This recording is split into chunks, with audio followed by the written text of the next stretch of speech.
Telangana CM మార్పు ఉండబోతుందంటూ జరుగుతున్న ప్రచారంపై ముఖ్యమంత్రి కల్వకుంట్ల చంద్రశేఖరరావు స్పష్టత ఇచ్చారు.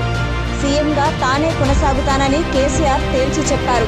ఆదివారం నిర్వహించిన తెలంగాణ రాష్ట్ర సమితి కార్యవర్గ సమావేశంలో పార్టీ అధినేత కేసీఆర్ మాట్లాడుతూ కేటీఆర్ను సీఎం చేయబోతున్నారంటూ జరుగుతున్న ప్రచారాన్ని ఖండించారు. సీఎంగా తానే ఉంటానని అసెంబ్లీ సాక్షిగా ఇంతకు ముందే చెప్పినా ఎందుకు మళ్లీ దాని గురించి మాట్లాడుతున్నారంటూ కేసీఆర్ అసంతృప్తి వ్యక్తం చేశారు. సీఎం మార్పుపై ఎవరూ మాట్లాడొద్దని మంత్రులకు, ఎమ్మెల్యేలకు చంద్రశేఖరరావు సూచించారు. తన ఆరోగ్యం బాగానే ఉందని పేర్కొన్నారు. ఇంకో 10 ఏళ్లు తానే సీఎంగా ఉంటానని ప్రకటించారు. ఈ నెల 11న జీహెచ్ఎంసీ కార్పొరేటర్లు తెలంగాణ భవన్కు రావాలని సీఎం కేసీఆర్ ఆదేశించారు.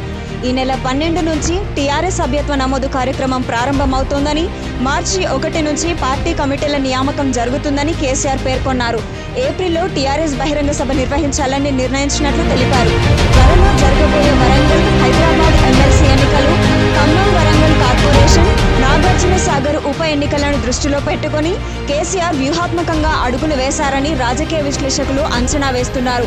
మే వరకు ఎలాగూ మంచి ముహూర్తాలు లేవని, మేలోగా అన్ని ఎన్నికలు పూర్తవుతాయని, యాదాద్రి నిర్మాణం పూర్తి చేసి ఉద్యోగస్తులకు త్వరలో పీఆర్సీపై తీపి కబురు అందించి ఆ తరువాత ముఖ్యమంత్రి పదవిని కేటీఆర్కి కట్టబెట్టవచ్చని అంచనా వేస్తున్నారు.